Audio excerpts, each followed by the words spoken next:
দাঁড়িয়ে এত কিসের সলা পরামর্শ? আমার কাছে আম খাবি? আমার ভাগের মাছ চুরি করবি? দাঁড়া, তোদের মজা দেখাচ্ছি।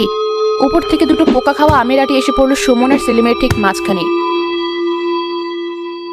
তারা দুজনে চিৎকার করে গ্রামের দিকে দৌড় দিল। মানুষ ভয় পেলে দেখতে খুব ভালো লাগে। সব আম আমার, একটাও কাউকে ছুঁতে দেবো না।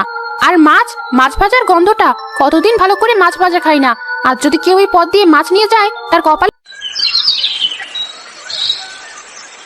দাদা, আজকের ইলিশ মাছটা খুব সুন্দর হয়েছে, একদম রূপোর মতো চকচক করছে। মা যখন ভাজবে পুরো বাড়ি গন্ধে ভরে যাবে। হ্যাঁ মা, অনেক খুঁজে জেলের কাছ থেকে সেরা মাছটাই নিয়েছি। অনেকদিন পর তুই ইলিশ মাছ খেতে চেয়েছিস, ভালো জিনিস না নিলে হয়?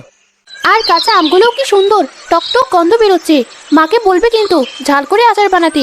আমি মাছ ভাজা দিয়ে আমের আচার খাবো। সব বলবো, তোর মা তো তোর কথা ফেলার মানুষ না।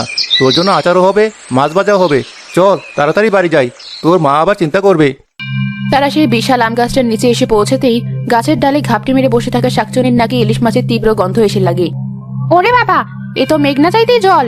ইলিশ, একেবারে পদ্মার তাজা ইলিশের গন্ধ, সাথে আবার কাঁচা আম। আমার দুটো প্রিয় জিনিস একসাথে।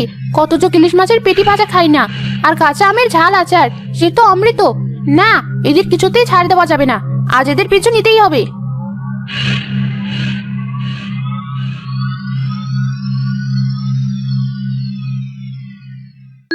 মা, তাড়াতাড়ি বাইরে এসো, দেখো বাবা তোমার জন্য কি এনেছি। কি এনেছি? এত চেঁচামেচি করছিস কেন? দেখি। খাওয়া দাওয়া হবে।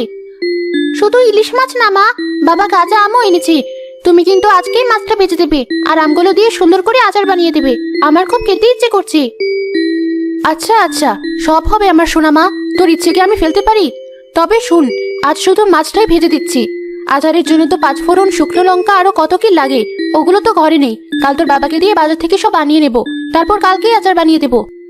হ্যাঁ, ফাতিমা ঠিকই বলেছে, আচার বানাতে সময় লাগে। তুমি আজ ইলিশটাই ভালো করে ভাজো, আমি বরং পুকুর থেকে হাত মুখ ধুয়ে আসি, খিদে পেট চোচো করছে। ঠিক আছে, কিন্তু কালকে সত্যি সত্যি আচার বানাতে হবে কিন্তু। হবে কি?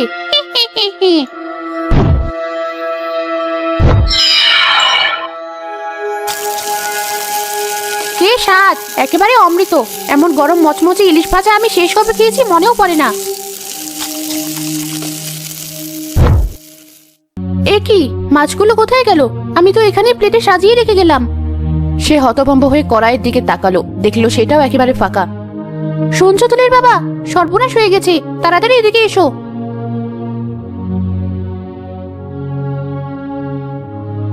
কি হয়েছে ফাতিমা, অমন চিৎকার করছো কেন?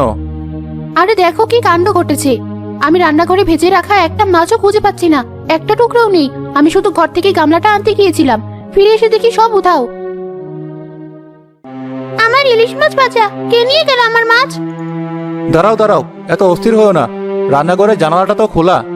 আজকাল গ্রামে এত কম সময়ে খেয়ে ফেলতে পারে? আমার তো কিছুতেই বিশ্বাস হচ্ছে না, কেমন যেন গা ছমছম করছে।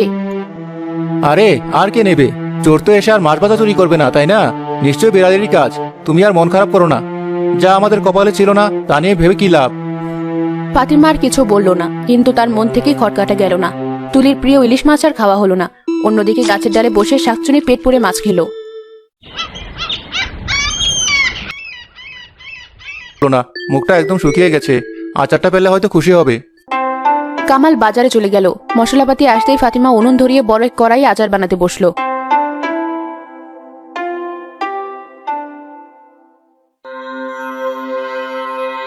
বাহ, কি দারুণ গন্ধ!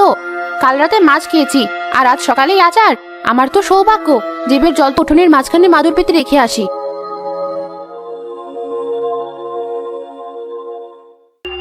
এই তো সুযোগ, ওরা নিজেই আমার জন্য খাবার আমার সামনে সাজিয়ে দিয়ে গেল। শাকচুনি গাছ থেকে নেমে চোরের মতো চারপাশে তাকিয়ে দেখলেও কাছাকাছি কেউ নেই। সে সবচেয়ে বড় বয়ামটা তুলে নিয়ে আবার তার গাছে ফিরে গেল। কি সুন্দর দেখতে, আর গন্ধটাও কত সুন্দর। এবার খাওয়ার পালা। শাকচুনি আচার খেয়ে আমের আটিগুলো একটা একটা করে নিচে ছুঁড়ে ফেলতে লাগলো। ঠিক সেই মুহূর্তে কামাল কাজ সেরে বাড়ি ফিরছিল। আজকের দিনটা বড় খাটুনিতে গেল। বাড়ি চলো, আর বাইরে থেকে লাভ নেই, ভেতরে যাই। তারা তিনজন হতাশ হয়ে ঘরে ঢুকতেই দেখলো ঘরের ঠিক মাঝখানে দাঁড়িয়ে আছে সেই ভয়ঙ্কর শাকচুন্নি। তার এক হাতে আচারের বয়াম, আর অন্য হাতে সে আচার তুলে খাচ্ছে। ফাতিমা, এক চুলো নড়বে না, কোনো শব্দ করবে না। ও যা করছে চুপচাপ করতে দাও, আমরা যদি ওকে বিরক্ত করি বা ভয় দেখাই, ও হয়তো আমাদের আক্রমণ করবে। আমার কথা শোনো, আমরা ওকে না দেখার বান করে বিছানায় গিয়ে শুয়ে পড়ি।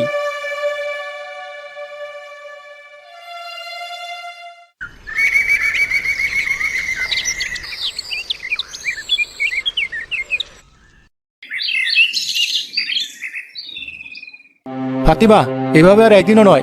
কাল যা হয়েছে এরপর আর এই বাড়িতে থাকা নিরাপদ নয়। আজকেই এর একটা শেষ দেখতে হবে। কিন্তু আমরা কি করব? কার কাছে যাব? গ্রামের কেউ তো ওর ভয়ে ওই আম গাছের দিকে তাকাতেও সাহস পায় না। আমি পাশের গ্রামের এক জ্ঞানী উজার কথা শুনেছি। লোকে বলে তার নাকি অনেক ক্ষমতা, তিনি এসব অস্বাভাবিক আত্মাকে বশ করতে পারেন। আমি আজ তার কাছে যাব। তিনি নিশ্চয়ই আমাদের বাঁচার কোনো একটা পথ বলে দেবেন। তুমি একা যাবে? আমার কিন্তু খুব ভয় করছে। ভয় পেও না ফাতিমা, আমি যাবো আর আসবো। তুমি তুলিকে নিয়ে ঘরের দরজা বন্ধ করে থাকো, আমি খুব তাড়াতাড়ি ফিরে আসবো।